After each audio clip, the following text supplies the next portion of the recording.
Je m'appelle Alexandre Martin, je suis chef de la musique de scène à l'Opéra national de Paris depuis un peu plus de 3 ans. La musique de scène, c'est un effet utilisé par les compositeurs pour suggérer un autre lieu ou une autre action.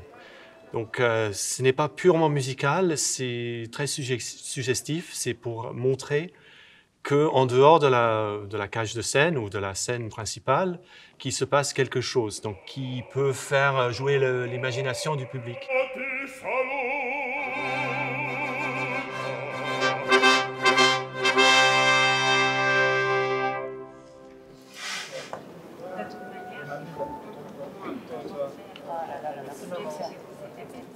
Verdi se sert beaucoup de la banda militaire, de la fanfare militaire, avec un instrumentarium de cuivre, de flûte piccolo, très important, de clarinette, petite clarinette. Donc le son de fanfare qu'on connaît le 14 juillet, ce type de fanfare militaire, on trouve ça beaucoup dans la musique de Verdi.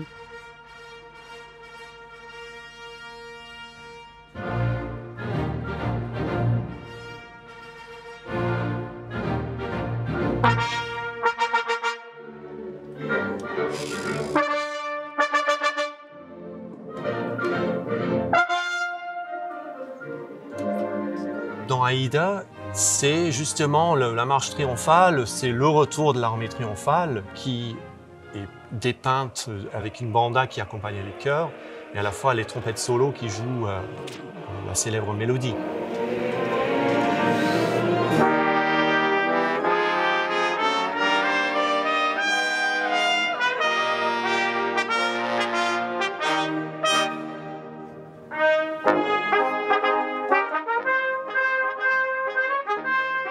On a une sorte de dialogue entre les trompettes fausses et les trompettes coulisses ou les trompettes sur scène. Donc ça donne un très bel effet entre ce qu'on voit sur scène et ce qu'on imagine en coulisses.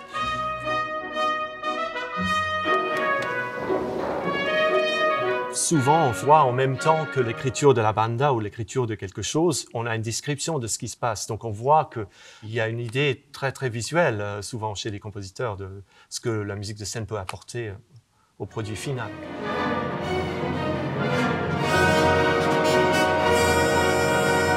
Par exemple, dans Rheingold, lors du Rhin, vous entendez le célèbre effet des enclumes en coulisses.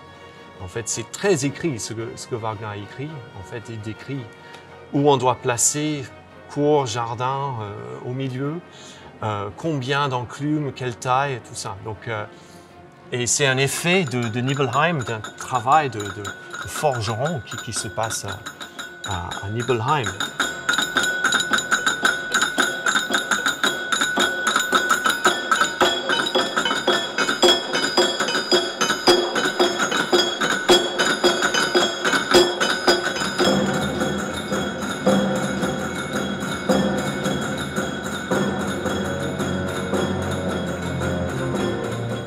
Évidemment, chez Wagner, il y avait une vision globale, une sorte de Gesamtkunstwerk, et ça va avec le fait qu'il a écrit la poésie, il a imaginé toute la chose.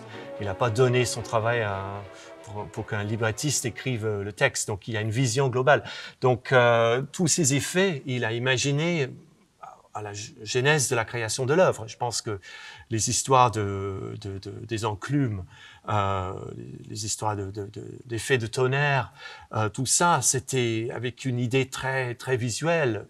Wagner, il voulait déjà qu'il n'y ait pas de lumière dans la salle, que le public regarde seulement la scène et qu'il y ait une forme d'immersion dans l'œuvre.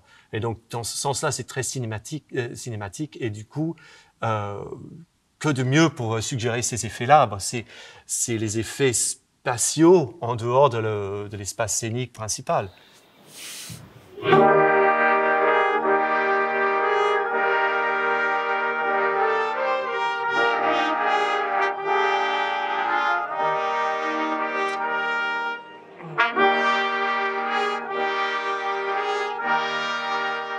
Les musiciens de la musique de scène sont souvent des musiciens en freelance. Par exemple, les trompettistes qui jouent dans Aïda sont les musiciens en freelance qui font partie des formations comme la Garde républicaine, la Police de Paris, l'Armée de l'air. Et ces musiciens-là jouent souvent avec moi, jouent souvent la musique de scène, donc on se connaît bien, mais c'est à moi de recruter les musiciens.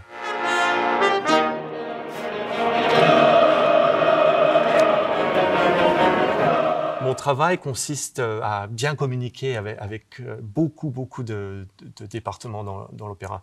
Le planning, la régie de scène, la direction de la scène, les costumes parfois, bien évidemment les chefs d'orchestre. Très souvent, j'écris aux chefs d'orchestre bien en avance des productions pour demander comment ils souhaitent avoir certaines choses. Quels instruments parfois, est-ce qu'on met plus de trompette, plus de corps.